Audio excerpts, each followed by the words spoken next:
Hey everybody, welcome back to episode 3 of the Anime Junction Cast. I'm Mark, my co-host Brandon. What's up? Yeah, doing pretty good. Another week, another podcast Another pretty much. dollar. Oh, Close wrong enough. quote. Just kind of make it of my own. Kind of starting to get into it. Third week, you obviously want to appreciate it when that's, been around for the first two, watch the first two. Maybe this is your first one. I'm trying to figure out what is this random thing popping up on my YouTube channel. I've got no idea. Just here to talk about pretty much any kind of anime related stuff for like the next hour, give or take. Yeah. It seems like we got some pretty cool stuff to talk about. So Yeah, definitely. Just want to say, as far as if you want to give us support, obviously all our socials down the link below, all our fun stuff, any channel supporters, anything like that, anybody that supports Patreon. I also want to give you all a shout out and appreciate everyone that's supported us on both Game Junction and now Anime Junction Cast. So let's get right into it. A currently airing show that we finally started watching because we really wanted to get into new shows. Keeps the podcast quasi relevant, but it allows us to stay relevant, at least what's airing, because before we did this podcast, pretty much just kept watching these same old animes over and over if I'd watched anything at all. So it kind of allows us to explore a little bit more. But we watched my dear friend Nokotan, sorry. Like completely missed. I had like the wrong thing kind of typed up. I think it's called Shikanoko Noko Koshi Tan. Bobo? Something like that. I'm not perfect at Japanese. I figured I'd give the actual Japanese title a shot. There's a lot of Nokos and Kos in that title. It's kind of weird. I saw it. I'm like, I'm not even gonna try to attempt to say that. I mean, they kind of say it in the opening of the title. Yeah, they do, but I guess you don't really know that that's like the actual like title. I guess you would if you were Japanese and you could read and speak. Yeah. Noko Koshitantan. That's what I just read. Yeah, I just wanted to give a shout out because of anything, I thought it was really neat. They had a little the You Dear, a little Dark Souls humor in the opening, which I thought was pretty funny. Yeah, it's supposed to say "You're dead," but it says "You Dear." They just took the text. That's kind of cool. Yeah, I remember saying that, like, oh, that's kind of unique. I don't know how relevant that is to like a 8-year-old, 10-year-old game or so at this point, but I still like it. Obviously, there's other games, there's a bunch of Souls-like games, but I kind of know where no, sorry. This is like that kind of classic wacky Japanese anime. I love it. But with like a slice of life attached to it. Yeah, I would say the standard school comedy, Japanese comedy. It's kind of weirded sometimes.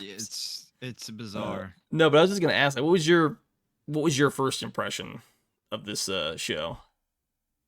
Well, I before we started, I compared it to the wackiness and absurdness of that Bobo show. I don't know how many Bobos are in it. Bobo. Yeah, I think that's right. Just because that show is kind of all over the place, super wacky, slapstick. You got characters with nose hairs for like that's how they they use their nose hairs. And then like characters that were food. I remember, and a character that was like a sun. Just like really random, kind of wacky, all over the place stuff where it shows several.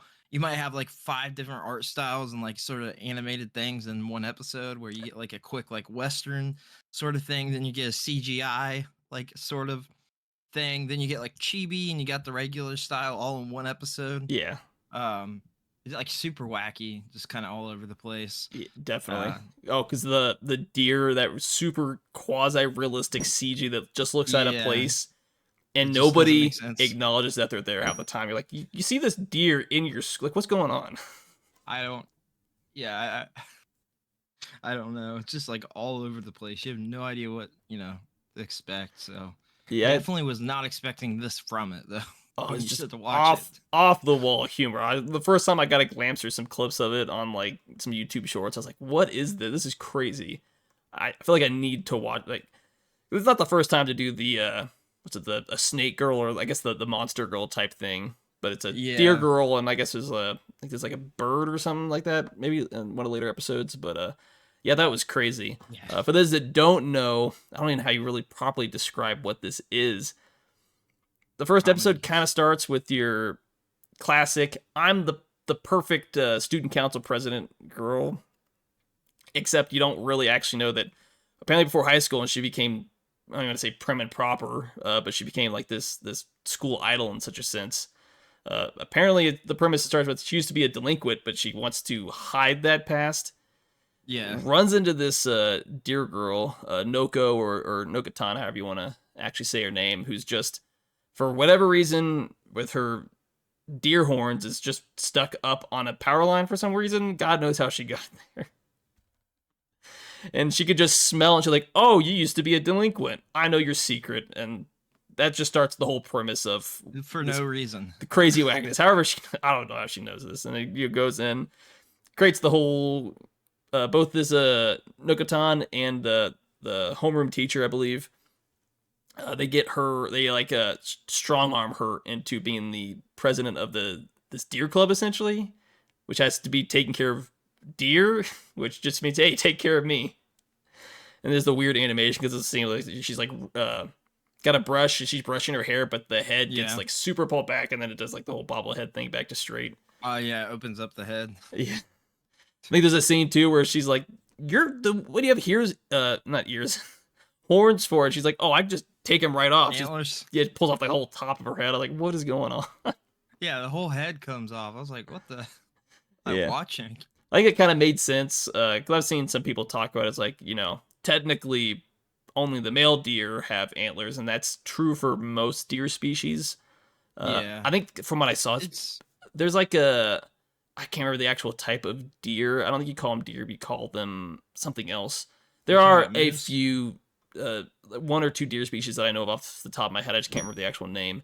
Where there are female deers that have antlers, as well as there's always genetic deformities. But obviously, she was a doe, she wouldn't have antlers at all. How are you supposed to know she's a deer girl? Yeah, how's it supposed to be a deer girl? So that kind of takes away the concept. But it's a funny slice of life comedy, so who's really thinking that deep into a show anyways? It's deer, antlers, makes sense. The head came off. You gotta quit with analyzing stuff. That's what I'm gonna say. There's like a whole scene in the second episode where for whatever reason, she's got one of the, I can't remember off the top of my head, was it like a yonder or something like that? One of the durs for us with her younger sister, who's like super unhappy that her sister's now all of a sudden has a hobby outside of her sister in school. So she like has an issue with the clubhouse, causes issues there, and then she challenges Nokotan to a duel. I think you remember that. Where all of a sudden like, yeah, let's do a duel. Everyone's like, this is perfectly normal. Where they're like hunting the deer, right? That's where they're like kinda. She's like fighting her. Like crosshairs stuff. Yeah. There's a scene where all of a sudden she temporarily meets Dear Jesus, who just uses the hooves and kicks her back down. She's like, "Oh no, this is normal." Oh my gosh! That scene was funny. I also thought one of the funnier scenes, because that was like from the second episode, from the first episode, where when she's first introduced to the class, she's like can't get in. God forbid, you just turn your head sideways and shuffle in. So she just like uses her antlers and forces them through the wall and the door. The door gets destroyed. Pieces of the wall hit like the kids in the first row, and they're just like, "Yep, this is normal. You didn't hit me at all. This is perfect." And only your main girl is like traumatized essentially. Toriko Koshi's the main girl, so I don't know if I actually mentioned it, but they call her a Koshitan, or at least that's what Noko actually ends up calling her. I think I meant to say that earlier. Oops. Did we mention the deer crackers? Oh no, not yet. Do you want to talk about it? So it's the sister, correct? That's obsessed with the deer crackers, right? Is she the one that keeps? Because I can't remember. Obviously, Noko's there was obsessed somebody with them. that was okay. So maybe the sister wasn't too.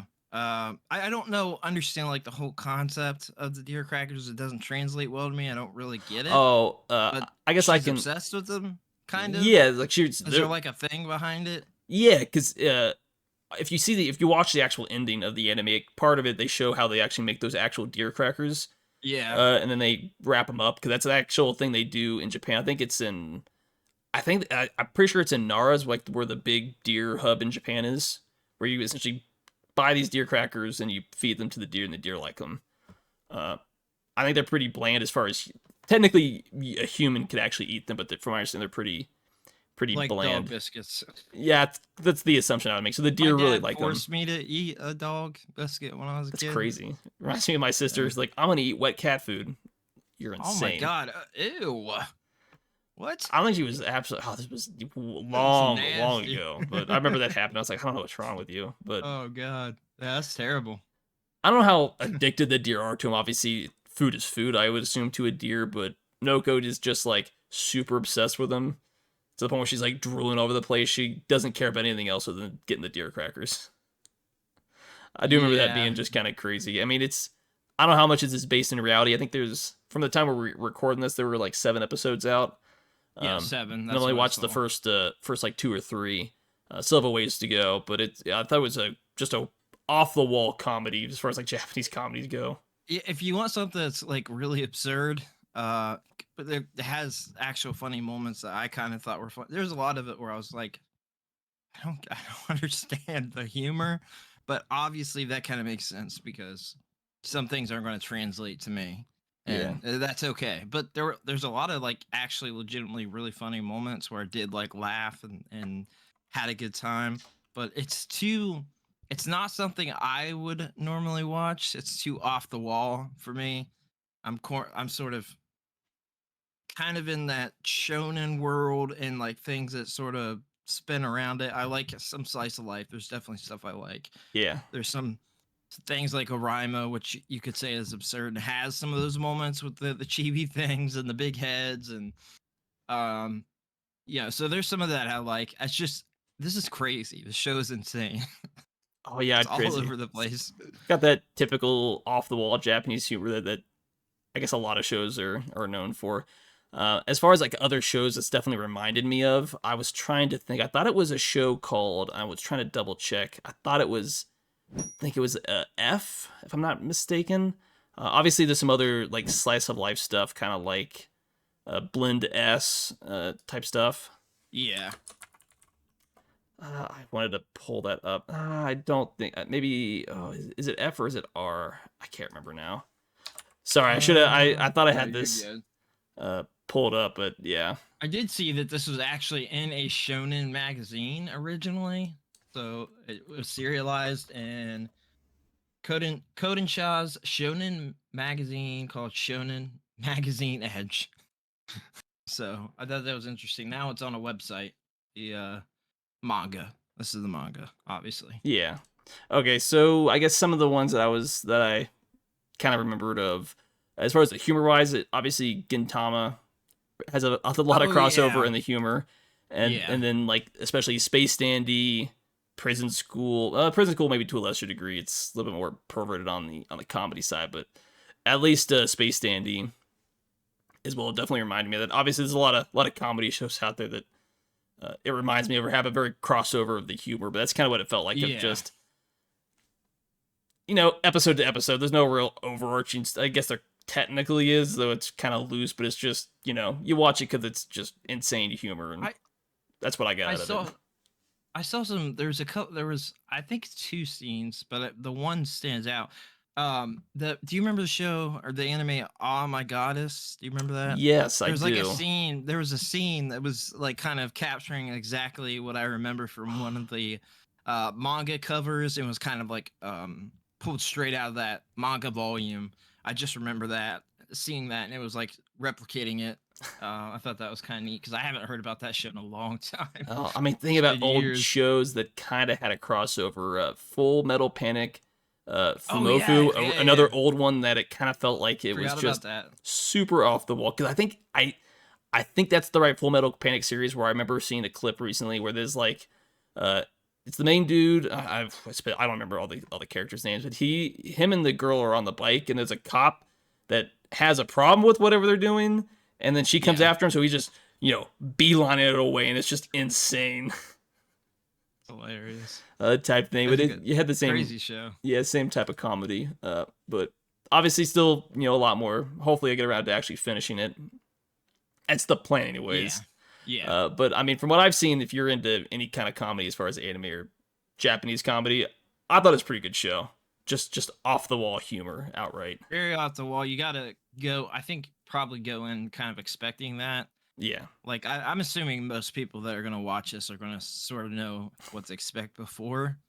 Probably won't be that many people that are just like, oh, let me just watch a show called My Dear Friend, Yeah. because the title's bizarre too. But yeah, you gotta kind of go and know what to expect. So Yeah. for this some reason, this gives me, because I have seen them in the past. This gives me like TikTok anime vibes because Oh, there's a lot of TikTok anime that like would pop in my feed a lot because I would yeah. search stuff sometimes. So just kind of, and it's video game adjacent too. So like that stuff will pop up. There's a big community of people there that are all about anime, talking about anime, showing like weird things in anime, and it feels like it would be a TikTok anime. With Feels the like it would translate well to sharing stuff on TikTok, At least with like the some of the weird scenes, scenes. yeah, I would agree with. It's Yeah. perfectly bite sized. Maybe not the aspect ratio, but as far as like the length it is Right. sometimes. Yeah. Yeah, But I for mean, sure. I'd say give it a shot, or you've watched it. You definitely recommend it. You didn't like it. It's kind of hit or miss for everybody. Yeah. But also just want to kind of give a precursor to next week. We're in the process of watching some of the Rurouni Kenshin live action movies. Live action. So Yeah. that's What? kind of on the docket for next week, essentially. So Yeah, I'm excited to talk about those because they're interesting. yeah, They're interesting. essentially So, as part of the and setup, as I'm middle of the podcast, is we want to go over a show we've just watched or like an ongoing yeah, airing show that for like this first little segment that we're doing.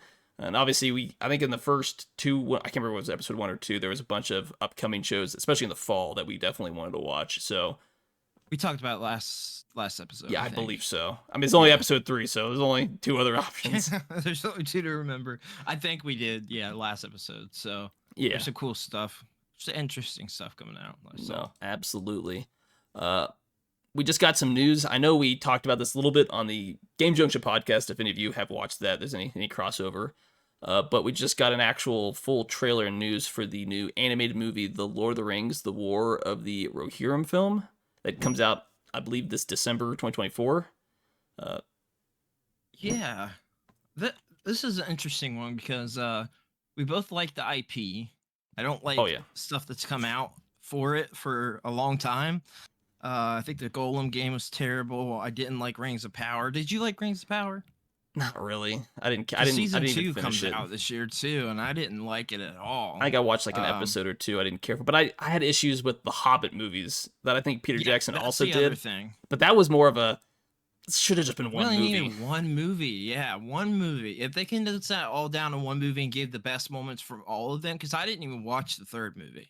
Like I hated 1 and 2 so much I didn't watch the third. And Yeah, I love the book and I love Lord of the Rings. But if I don't watch something, that really says something. Like we talked, obviously this is an anime related, but we did talk about what was the other thing I said I didn't watch? The last Indiana Jones movie, just as a reference point. Like if I don't like the last like 3, 4 entries or whatever it might be, I'm probably not going to check out the newest one. And I didn't care about checking out that third Hobbit. However, this is a prequel to Lord of the Rings, but so it's somewhere in between Lord of the Rings and the Hobbit. No, I think it takes place. I think there was like 80 So, years between 80 years. This is supposed to take place 183 years before the original trilogy. oh, oh, okay, So, give or take an extra century. okay, So, yeah, I, that's I guess okay. Gollum technically would have been alive at this point. The movie comes out, from what I'm seeing, the 27th of December. That's the actual uh, Japanese release date. The movie comes out in U.S. theaters on the 13th and internationally on the 11th. It's one of those. It's staggering, and it's one of those weird things. I don't know why Japan gets it so much later than everybody else. Yeah, it's a little weird, isn't it? Yeah, but I thought from what we saw with the trailer, it looked really good. I like the animation style. I think it's a mixture between Warner Bros. I gotta pull it up real quick. Warner Bros. American Animation, and I believe Soul Entertainment that does the 3D animation for it, which is a little bit of American animation, a little bit of Japanese animation, and that's kind of what I've seen from it. It looks like a mix of the two. Obviously, Warner Bros. Animation Yeah. has had a lot of really good work done. Yeah, it's got that, somehow it blends the two. There's some other anime like that where it's got the sort of Western inspiration as an anime, if that makes any sense. Like they're No, trying yeah, to pull right from the designs we had with the movies, and the things we have out there for the books. So Yeah, but pretty much the War of the Rohirrim, if I'm not completely butchering that, essentially supposed to tell the story of the Helm Hammerhead, a king of Rohan. Obviously, I mean, if you've watched the trailer, it obviously makes sense. And his family, as they defend their kingdom against the army of Dunlendings. I have terrible pronunciation with some of these. I'm not sure. But it's supposed to be the premise of what goes on to be the namesake for essentially Helm's Deep. The premise of the naming of why that became the name is essentially the whole premise of the story. And it's the big news as far as quasi anime related. It is being directed by Kenji Kamiyama, who has done a lot of really good work over the years. I know some of the work that he's done anime wise. Well, this is not all this is straight anime, but he did some work on Blade Runner Black Locust. He did the Ninth Jedi and the Star Wars Vision. He did some work, or he co-directed on Ghost in the Shell, Standalone Complex 2045. He did Cyborg 0090 Call of Justice. He worked on Eden of the East, the anime and the movies as well. Then you kind of really have to go back on some of his other stuff, obviously. He's worked on the previous Standalone Complex, Ghost in the Shell. He did a bunch of all over the stuff from director, storyboard, writer, some stuff like that. Is a unit director on Jinro the Wolf Brigade, which is, if you've not seen it, it's a really good movie. I definitely recommend it. What's it called? Jinro the Wolf Brigade. Okay, I'll have to. It's a what you would call a political thriller, I guess is the good way for it. But I thought it was really good stuff. And he's got some other stuff that's just some notable stuff that he worked on that I had for sure seen and really liked, obviously. I think actually I do have one other one, The Napping Princess, that he worked on in 2017 as director and screenplay. I actually have that movie. It's sitting on my shelf. Still need to actually watch it. I don't know. I saw it at the store and I just bought it. So. All right. Every time I'm at the store, if I see an anime that seems interesting or I haven't watched, I'll just pick it up. But obviously, sorry, they're about to say something. I was gonna say something. Yeah, got awkward all of a sudden, but random awkward silence. So you absolutely love it. It happens. Yeah. But I think this looks like a really good movie. The one thing I'm not sure of is whether or not this is going to be in. I assume this is going to be in theaters from what they were saying. But I don't know if it's going to be at my local theater, because I'm not near like a major city or anything like that. So I got a smaller theater. But like, if this for sure is in my theater, I'm probably going to watch it opening day for sure. Yeah, it'll be cool if it's in theater. I wonder because, I'm not. So this would probably go to Amazon Prime Video too, right? If this comes out, this would go there, or it's a possibility. I don't know who Warner Bros. And New Line Cinema kind of partner with. Obviously, Rings of Power. Yeah, obviously, the Lord of the Rings movies are. I kind of forgot. To Amazon. We talked about that, and then I just brain dumped it. Yeah, I could imagine it's going to probably end up on Amazon Prime. I just don't know how quickly. I'm just hoping it's an actual theater near me that I can actually watch it. That'd be cool. Because I guess if not, I think Prime Video would be the cool one to go to. Because I don't think I didn't renew Hulu this month, so yeah, fair enough. Now I'm doing if I'm not using this a bunch, I'm just going to not pay for it this month and renew when I want to watch something. That's what I'm doing. No, definitely. It's just the one thing I noticed when watching this, because obviously it looks like their stuff kind of going all over the places. They're not stuck with like the live action or the early CG of the early 2000s from the main 3 Lord of the Rings movies that a lot of us, they're fans of it, are definitely used to. But I think the benefit of being animation is you can get a little bit more creative with, a lot of your creatures. You're not restrained to what a live action movie can restrain you to. Even with the advent of CG, it requires a lot more work, a lot more money compared to if it's just flat animation out the gate. I think there was some, I don't remember what it looked like in the trailer, some creature kind of in a forest that had a whole bunch of tentacles. And I'm like, that's something you weren't going to get in the original movie. Maybe now with a lot of money. Definitely not. Yeah. Yeah. I'm excited to see what happens with this movie because it looks kind of cool. The trailer looked good. Going on to this little next segment that we got, kind of starting. Obviously, it's still early on in the podcast, so I'm kind of getting some things kind of set in stone. Also, want to do another segment where we kind of just do pretty much like a flashback anime. Yeah. I got the idea. Obviously, my theater does like a flashback cinema. I'm sure a lot of them do, where they go back and show old movies, whether it's Yeah. 20-year-old movie or a 50-year-old movie. But I was sitting there thinking like it'd be good to talk about a new show. Let's talk about an old show that we've definitely watched. Uh, Yeah. and so this one, I know you've watched it. I don't know how recently you have. I think I've watched it in the last few years, probably last 5 years. But Mobile Fighter G Gundam. I tried to pull. I don't want to say it's similar to the Deer Show, but it has a lot Yeah. of over the top, Yeah. kind of quasi Super Sentai. It's definitely I've a weird standalone for Gundam, but it's very weird. kind of over the top in a lot of scenes. Whether you want to call it, I wouldn't say I wouldn't say it's a comedy show, but there are a lot of scenes that I would think It's are got pretty funny. comedy moments. Yeah, Yeah. It's been a while, so I rewatched that one again in like 2014, maybe. It might have been 2014 or 2013. It was shortly after high school. yeah, So I watched that way before that, when I was a kid, and then watched it again then. So like thinking back to that, I definitely remember it had a lot of very comedic moments, a lot more than like any other Gundam series besides SD Gundam. yeah. That had a lot of slapsticky humor. It had a lot of that kind of what you would think is kind of flat humor, I guess, to most of the Western audience, but it's very slapsticky. So I always recommend SD Gundam. I think it's funny, and it's kind of like the My Dear Friends show where it's got a lot of that sort of humor. But I liked it. I always liked it. It's just maybe not as serious as some of the other Gundam that I like more. Yeah. I know you don't like Gundam Wing now. That one I don't necessarily say is great. But it's got a lot of political aspects to it. It's got a lot of non-Gundam stuff to it, if you will. Like you gotta expect to not see a bunch of Gundam fights or battles or anything going on. I'd say maybe for There's a some aspects, but I think Gundam Wing does a lot of stuff. I No, it does, but maybe not as much as like some other series that no, people fair watch, enough. like Gundam Unicorn or something like that. You know what I mean? It's Yeah, got more talking, more of that going on than some of the other series.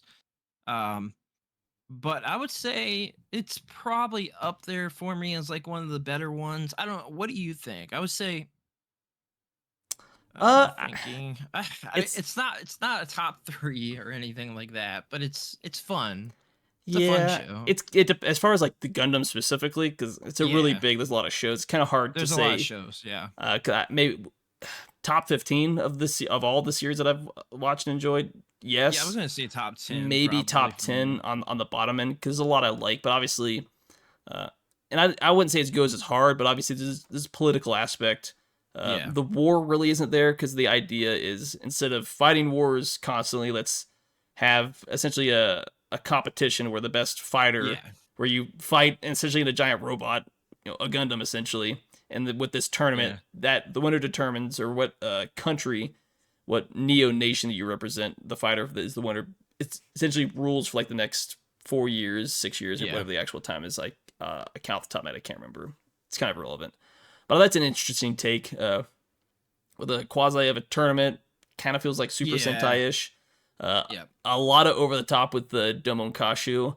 So just kind of had a lot of Interesting. fun with it.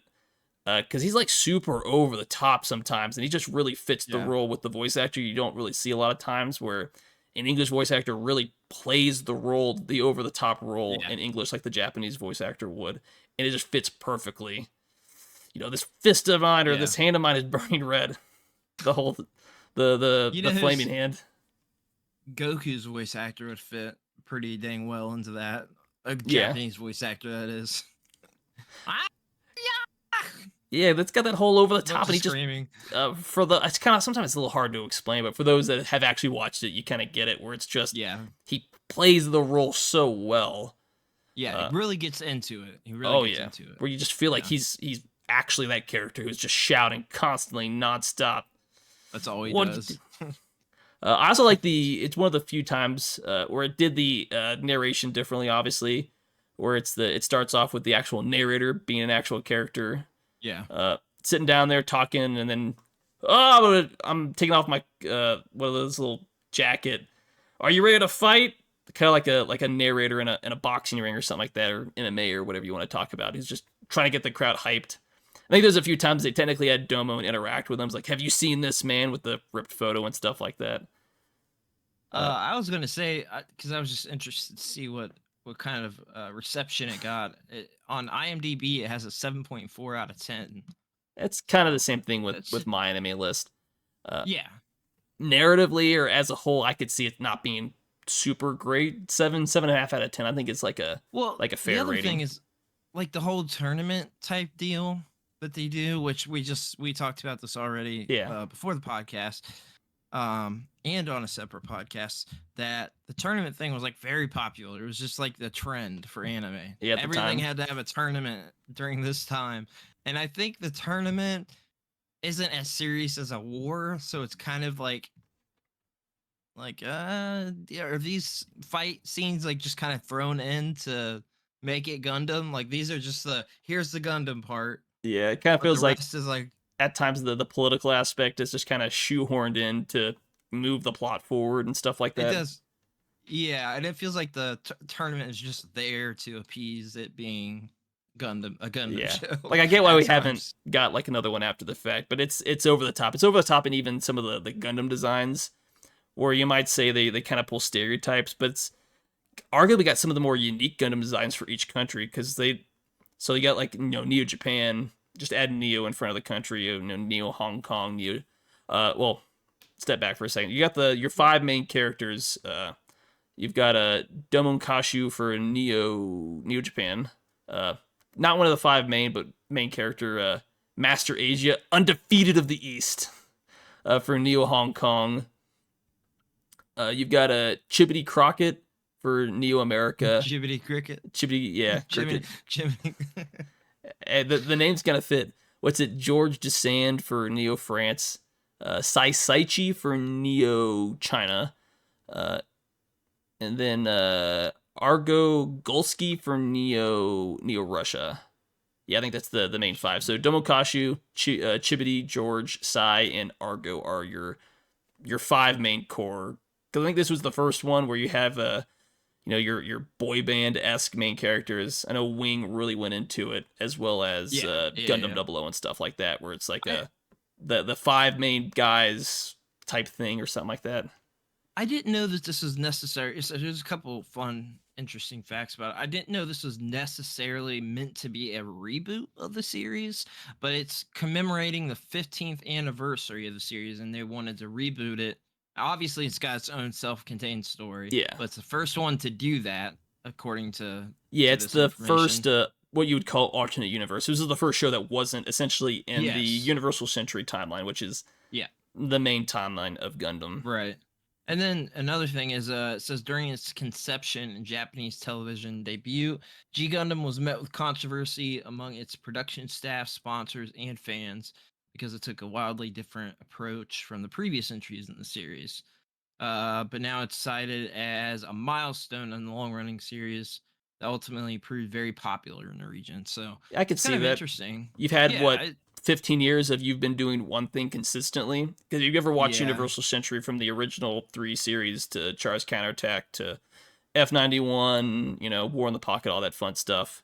And some of the other ones I didn't mention off the top of my head. This was definitely a complete left turn that I could see rebooted. Right. I think the 90s was kind of, from what I understand, the mid to late 90s was kind of rough on Gundam because they started doing alternate universe. I believe Wing was after this. They did I don't think these are in order, but After War X.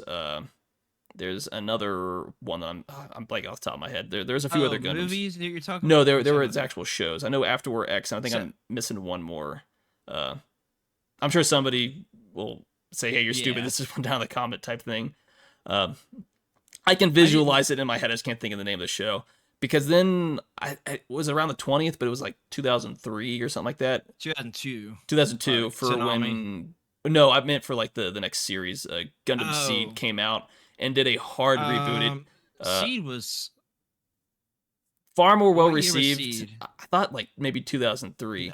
I do know. It might have been. This sounds about right. I do know it was far more well received in Japan at the time than in the US at the time when it first aired for very different reasons. Because it was essentially a reimagining of the original Mobile Suit Gundam with a new story, a new twist on it, and kind of a refresh to really revitalize the series, because from G Gundam and all the way up to Gundam Seed, had a I wouldn't say had a steep decline, but there was a decline with the series. So trying to reinvigorate it. If you don't know, obviously the big selling point of Gundam is the Gunpla. Like that's really the Yeah. biggest thing that matters. It's like, from what I All understand, the moneymaker. all the other mediums essentially, other than the anime, because like that's obviously a huge one. But what I was going to mention here is that I didn't know there was a Super Famicom game for Mobile Fighter G Gundam specifically. It I knew didn't that there surprise were me. Super Famicom uh, Gundam games, but that's pretty cool. So I want to check that out. I want to make sure I have that on my EverDrive. No, definitely. Um, and then there's some audio dramas specifically for this called Round One, Round Two, all the way up to Round Four, and or sorry, Round Five. And then there's obviously the manga attached to it, but there's also some light novels attached specifically to Mobile Fighter G Gundam. So that's kind of cool that there's that many things specifically for this one kind of isolated series. It's cool. It's just crazy how Japan is able to get, and obviously all the gunpla and all the other stuff. Apparently we have Dynasty Warriors Gundam thanks to this series Yeah. specifically. I don't know why this series specifically is the reason why we have it, but it doesn't have anything to do with Mobile Fighter G Gundam. I think this one, I can't remember exactly what aired first. It aired around the same time. This and Gundam Wing, I just remember watching. I'll look it up. And it was, I just remember when this first aired, at least here in the, what's it, the early 2000s. It was 2002. 2002, yeah. It was, I absolutely loved it when I was a kid. I love it now. I love Oh, going back to it I did periodically. too. I love it so much I bought it twice on both the old big box DVD, and I bought it on, when they re-released it on Blu-ray as well. So I Yeah. absolutely love this, and I might not watch it every year, but I go back periodically and rewatch it. Same thing I do with Wing, but unfortunately I don't enjoy rewatching Wing as much as I do this show. It's over the top. Oh, I was just gonna say, so we got Mobile Fighter G Gundam. You were talking about Mobile Suit Gundam Seed. So Gundam Seed was the OVAs. OVA was 2004, but the TV series was 2002 to 2003. Okay, So yeah, I figure it's right around that the early 2000s for Seed essentially, and then what is Seed Destiny? yeah. But not talking about Seed right now, so I'm not gonna go into that whole can of worms. Uh, do you have like, because I don't know the last time you exactly watched it. Is there like a scene that you absolutely love from this series? So I'm going to be honest. I trying to think back to like a specific scene is really hard for me for any anime, no matter what. Yeah. Like that's one of the reasons I'm going back and watching Rurouni Kenshin, or no, I'm sorry, Yu Yu Hakusho slowly for like the fifth time. I watched it I think 4 or 5 other times all the way through, but I still don't remember some. There's stuff that stands out for things like that.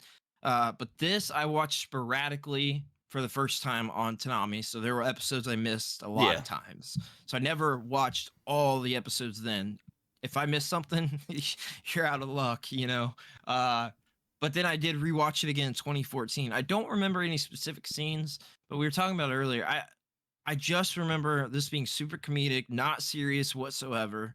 Obviously, with the tournaments, it made it significantly different, where they could throw that comedy in more because there isn't a war going on. Yeah, this is the You just war. got this tournament that isn't serious.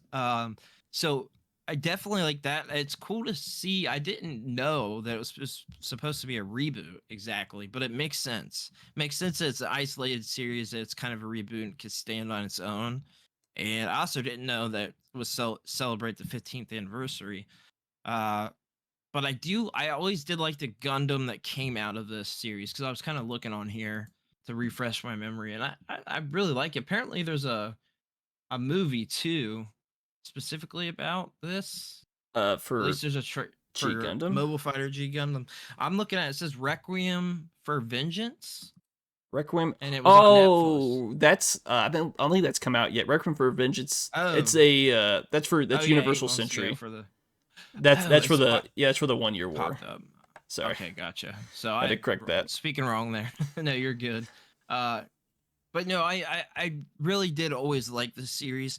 I remember 2014. I was kind of around that time looking for like more serious stuff for some reason. Yeah, But there were a few things that popped out, and rewatching this was one of them, and a few other shows that I watched, some comedy or slice of life type stuff that was like not something I normally watch. Because I normally watch Gundam kind of for the action and the Gundam, you know what I Yeah. mean? More serious stuff going on, the war and all that. But this is kind of a nice sort of palate cleanser for the series as well. Yeah, I can see That's how that. I feel. I mean, especially for that time, because like you said, you can only do the war for so long before it becomes boring and the same thing over and over. Yeah, I think that's So kind of where they fell in with the Universal Century. But there were a few scenes that I definitely remember. One is, I believe they're in Neo. They're not in Neo, but they're in the old Japan, old Tokyo, essentially, where it's kind of like run down now. But it's Domon and Master Asia early on. And there's a scene where it's like the mobile suit just spins up. It's just like a circle, and then it's like Master Asia's head. And he's like, send me or push me or something like that. He just pushes him and just, obliterates everything in his path. It's kind of like over the top type thing. As I said that, I remember Master Asia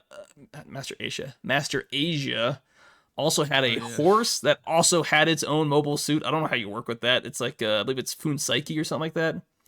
Uh, so not only do you have like a person in the mobile suit, haha, I've got a horse that I'm on in a mobile suit who's able to run in the mobile suit. It was kind of weird. I don't know why. Yeah, I forgot that this series. Oh, sorry, not to interrupt you. I forgot No. the series also did the loud mouth thing a bunch, where it, like spread the mouth, like get real loud or Oh like yeah, yelling or shouting. a I lot of forgot that. about that. Because he does it a lot with the whole this hand of mine is burning red, and is he, Yeah, the burning or I think it later shining finger, if I'm not getting it messed Shining up. Finger. Yeah, because I was looking at all the Shining Finger moments. Yeah, I forgot that they show him naked too. I forgot Uh, about that one. He's Speaking of being naked, there was one scene that I definitely remembered from Toonami, but I remembered later on, and that's when uh, it's the very end of the show, essentially, when he's, trying to save Rain or something like that, and they're this show's old, so if I spoil it for you, warning.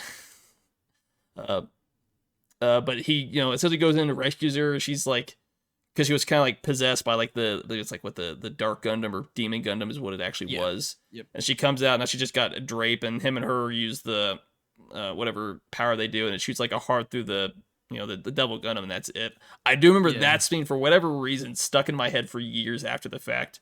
And I was like, I need to go rewatch. I was like, what show is this from? I just thought, I don't know why that scene stuck in my head specifically, but it did for years. Yeah, I always thought his get up was kind of the main character was kind of interesting too, kind of different a little bit. No, yeah, definitely. But I mean, it's pretty much all I have to say. There's obviously a lot more I could say about this, but do you have any final thoughts before we move on to the next section? No, I think it's a pretty good series. What I remember watching, it's different but fun still. Yeah. Still, exciting to watch, I guess. And Neo Mexico's Gundam name was it Tequila Gundam? That was funny. Yeah, I forgot about that. I love this show, how Man. over the top it is on everything. Um, Yeah, it's hilarious. but we'll go into our little last segment we got here.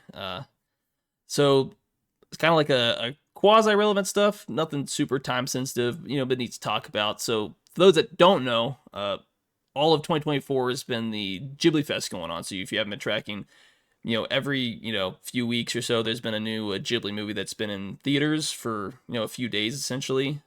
I believe it's like one or two, twice a month.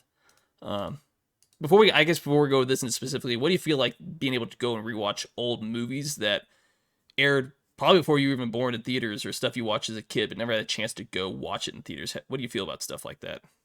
I think it's great if it's a good theater. If it's a local theater that might not be a chain or can't exactly afford the good screens. I really like it on the big screen if it looks good, essentially Yeah, is what I'm saying. Like I think it's a cool experience to watch that sort of stuff in theaters. You have to have your phone off because you can't, have your phone on around people so you're not distracted. So it kind of forces you to pay attention to the movie the whole time. And I mean, tell me another point in time where you watch an entire movie without even looking at your phone, checking the time, doing that sort of stuff where you're not distracted. There's no kids around. You don't have any distractions. I have to worry about work or anything. So I think it's cool because I've went and done it before. I went and saw the first Gojira version of Godzilla in theaters again. I went to go see the first King Kong from 1933, I think it is, in theaters, which isn't, I guess, I don't think it's super long. Um, No, I don't think it's that long there, either. they, yeah, they showed like all the Godzilla, all the kaiju films before some of the movies were coming out. I think that was pre Kong Skull Island. So I saw those. I saw the first TMNT movie again in theaters. It's just a really cool experience. It's the only time that I don't look at my phone the entire time doing something else, if that makes Yeah. sense. Because I've got work and stuff. I'm on call 24/7, so I've my phone, it's going off all the time. So I definitely like, pick up my phone and look at it during movies and stuff. But this, you just kind of, it's the one time where you're kind of cut off from everything, unless you like go to the bathroom or something. Yeah. And then you're checking your phone. But I usually attempt to not leave the movie at all. Just hold it in. Not have to run in the. Yeah, I usually try to do that, but I've gone and seen like some 3-hour movies and ridiculous stuff like that. So, but yeah, I mean, I think it's cool, and you've seen quite a few as well. Another one I saw actually was what anime movie was it? Oh, so before the Dragon Ball movie with Lord Beerus came out, which was what was it? Something Gods or something? They Battle of the showed Gods or something like that. But I thought that was one with Beerus in it. Yeah, you're right. It's like the Battle of first Gods. of like the reboot, like after like 20 years without new Dragon Ball. Yeah, so they showed one of the Z movies there because they were like going through them. Yeah. In like about half an hour from me, they were going through all of them there. So I went and I saw one out of order, which was one of the Majin Buu. I can't remember what the movie's called, but Majin Buu's in it. Not Majin Buu, sorry, just Buu. Is in the movie. I remember that. So it would have been a little bit of a later one. But yeah, I mean, I've gone and seen some anime stuff. There was the oh goodness, I think it was I can't remember what shonen it was. There was another one I went to go see the movie for too. Oh, it was One Piece. Because at One Piece, I think it might have been something Red, or it was called the movie. But before that came out, There's a lot of this One would have Piece been movies. this came out. I think this was 2022 or 2021, so not long ago, a few years ago. Oh, sorry. But they were showing the One Piece movie. You're good. Showing the one. Mark just blew snot all over his camera. By the way. I started to sneeze and it just came on out of nowhere. But they showed the One Piece movie, so I went to go see one of those as well. But yeah, I mean, really cool stuff. I enjoy going to the theater and seeing old, movies and stuff like that for like cheap, and it's also another way for them to make money to keep the theater around, because I would like theaters to stick around for a while, but it's cool. No, yeah, and there are some movies that I've gone to where there's a fairly full theater, though it's not always common. I was like the only one that watched Borderlands in my theater, and I was actually checking my phone. I'm like, this movie almost done. It's so terrible. I hated it. Pretty rough, man. Yeah, but because I think I mentioned it before, like my theater does what's called flashback cinema. I think a lot of theaters do it in some states, maybe not other ones. But they think just through the summer. I could be wrong. Oh, mine does it. Mine does it year round. There's always movies being aired like every week, or like every week there's like a new movie or something like that. So it's like 4 or 5 movies a month. But the first time I actually did that, I went and was able to watch the Lord of the Rings movies because I was just too young to actually go see them at the time. But not only did they air them in our theater, they aired the extended versions. You didn't see any of those when they came out? I was like 6, 7 when they came out. Return of the King. I was saw too Return young. of the King in theaters. That was like 2006 or something, wasn't it? I guess, yeah, probably like that. I think the first one came out like 03. Not too young, because I didn't get the chance to go. My parents went and actually saw Return of the King in theaters. I didn't get the chance to see it. It just is what it is. The Star Wars prequels, I got to see episode 2 and episode 3 in the theaters. I only got to see episode 3 in theaters. That's the only good one. So it's got the best lightsaber fight of any movie, if you ask me. Yeah, it's the only redeemable one. But I was like, never got to see it, but I also got to see the extended versions, which I think is the only way to watch the Lord of the Rings movies, if you ask me. But that's rough in theaters. I did not enjoy that. Don't care, and I don't mind. I explicitly went to the theater to go watch that because it was like 2 days that they were airing it in my theater. But as far as like the Ghibli Fest, I guess getting back to that in general, uh, I've only actually had a chance to go see one of these movies in theaters. It was back in May, the end of May, when they did Castle in the Sky. Because my local theater doesn't do this Ghibli Fest, but I happened to be down in Salt Lake at the time, and they were doing one of them. I think I caught the Japanese dub one. I had to stop and think for a second. I've only ever watched the movie in English, and I would have preferred to watch it in English for better or worse. I think a lot of these have good Oh dubs, but I yeah, was able they to catch usually it. have like actual actors for some of them. They do, Yeah, and a lot like of them. legitimately established people. Yeah. So it's technically my first time seeing it in theaters. 'Cause I think this movie came out before I was even born. Plus, I watched it in the original subtitle, and regardless, absolutely loved it. I had a blast. It was an amazing experience because it's Castle in the Sky is my personal favorite Ghibli movie. Like, hands down, not even close. I absolutely love that movie, and just the ability to go see it in theaters was amazing. Because I know uh, I know they redid it to 4K. Because I know they've been re-releasing a lot of these in Blu-ray. Yeah. But it looked crisp and good on the large screen theater. So See, whatever they that's good. did to it, or maybe the original was just that good. It looked really good. Looked like it had a. If they did do a fresh coat of paint to fix it up for higher quality, they did a really good job at it. That's all I'll say. They're doing all the redoing, they're digitally remastering all of them, but they're like putting actual work into it because I watched this here recently about the Kiki's delivery service, and then they were talking about Spirited Away too. um some of what they've done to them, and like I don't know if you know the process of digitally remastering Not a hand clue. drawn, and it's not fun. It's not a Yeah, fun process. Like they put some time and money into this. And obviously it's Disney now, so Disney owns them. They have the resources, which I think could actually, be potentially like a good thing. Actually, believe it or not, because I feel like that backing of that money for these films is a good thing. You know what I mean? yeah, Um, but like they did 14 of them this year for the fest, is what I read. In the trailer, actually, this year in the trailer, and there is a few that I would like to go see because I actually did not realize this, but there's one I've never even heard of, which is When Marnie Was There, and that's yeah. one I'm not aware of. I had bought that movie recently. Haven't got around to actually watching it, but it's one of the few that I was like, I haven't seen this movie. Yeah, There's a few movies. the Uh, Cat Returns. I haven't yeah. heard of Well, that one either. I have My Neighbor See, Totoro, but I still need to actually watch it. I like that movie a lot. I think Yeah. it's great. But I just wanted to mention it because also before all this started, there's a new Studio Ghibli movie that had come out that I was able to watch in theaters that I really loved, The Boy and the Heron, uh, that Miyazaki came back and worked on. And I know you mentioned like all this is hand drawn. Yeah, They still there was a quote that they were still hand drawing everything even for that movie. That's why it took that movie like 6 or 8 makes years sense. to make that movie because they're still doing a lot of hand drawn. I think it comes off when hand drawn, at least to It's more me, authentic too. yeah, there's character to it, but like when hand drawn is done at its best, I think it's the best animation style that's out there.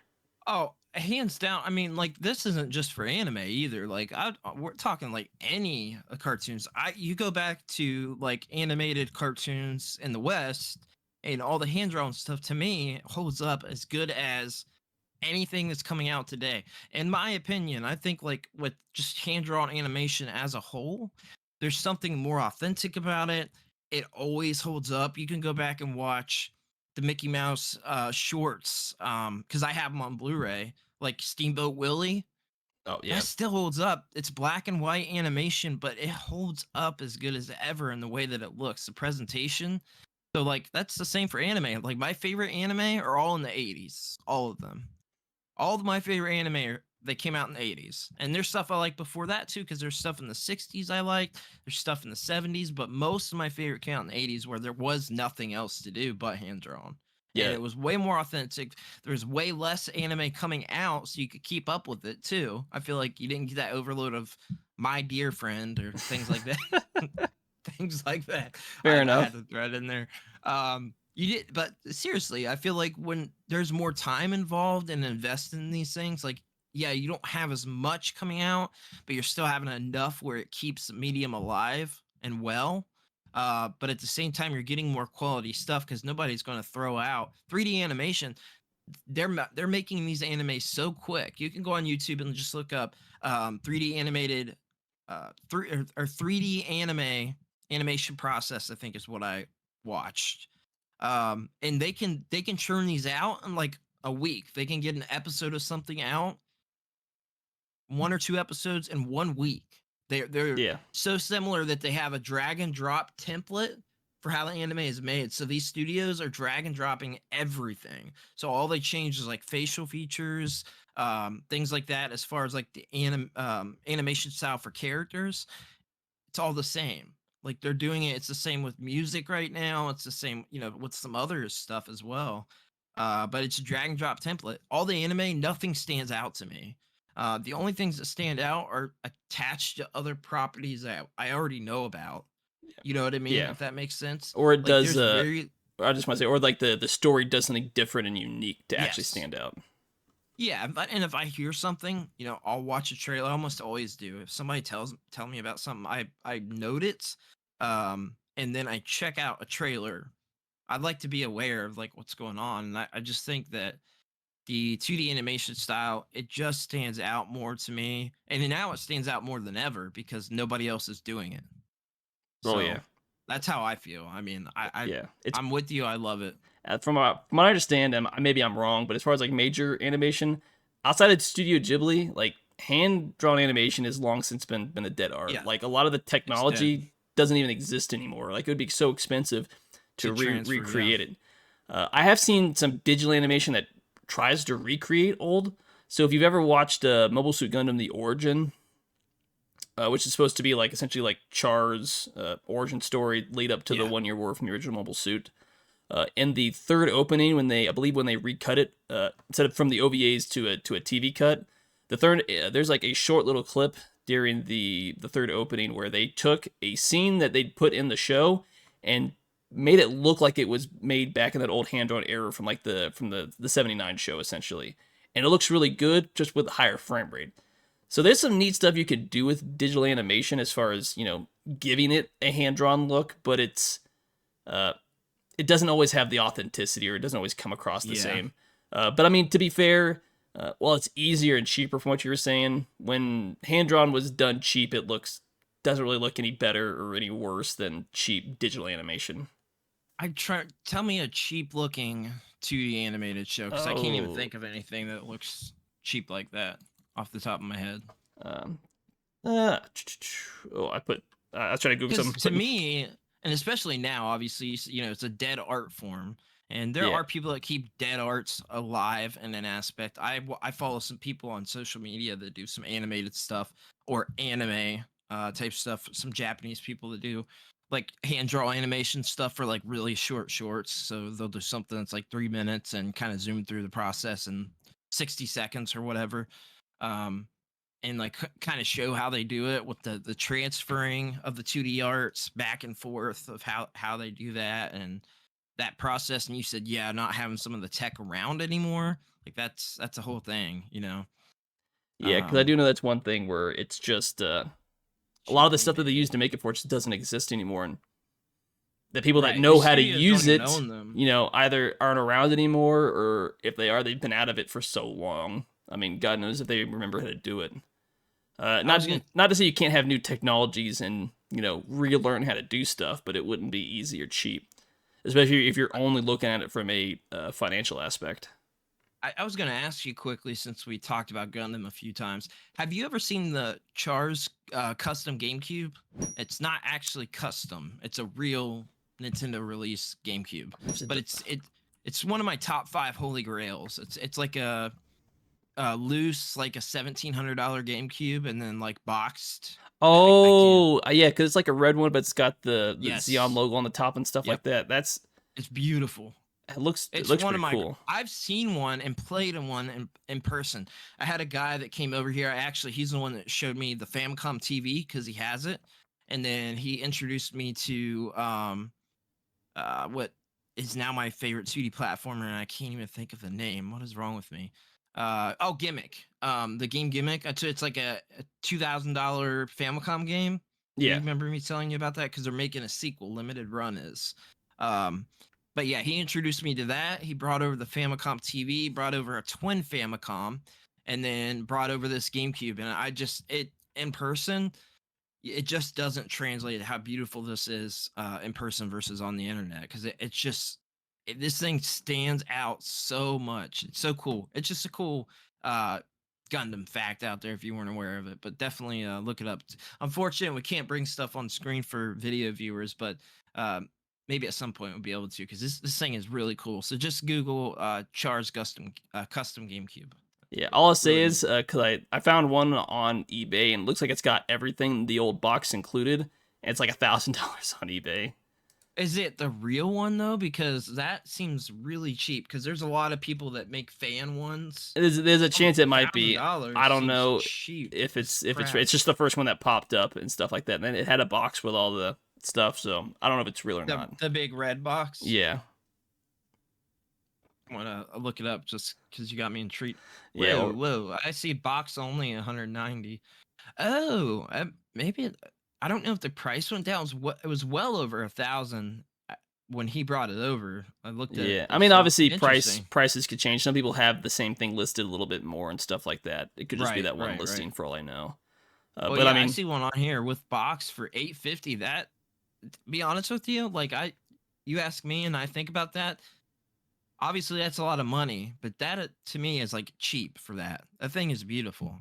Oh yeah, I'm not gonna lie, and I love the GameCube, Mark.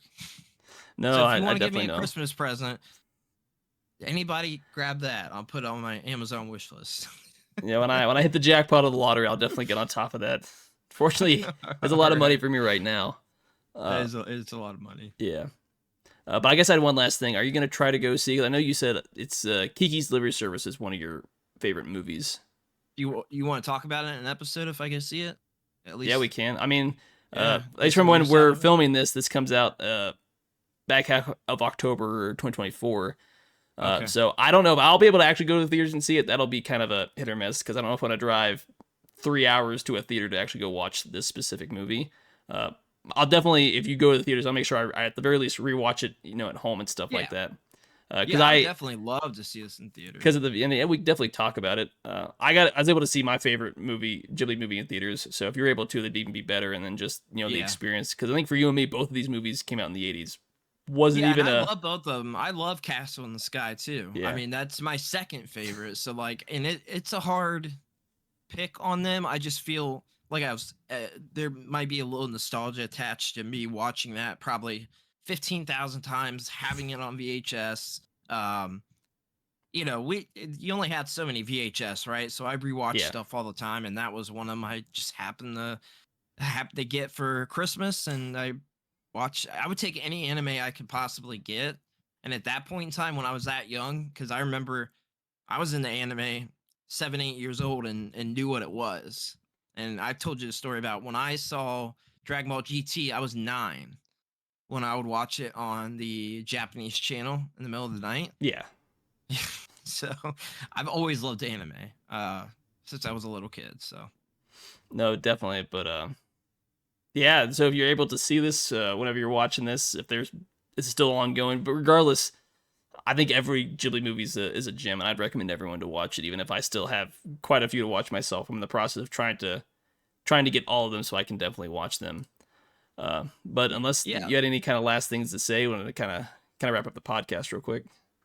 Oh, no. I don't think there's anything else I wanted to add. Maybe next week I can grab some show and tell, because I do got some anime. I have them in a separate room packed away, so maybe I can get them out and show off. Because I found a bunch of manga. I found more manga since the last time we talked about it.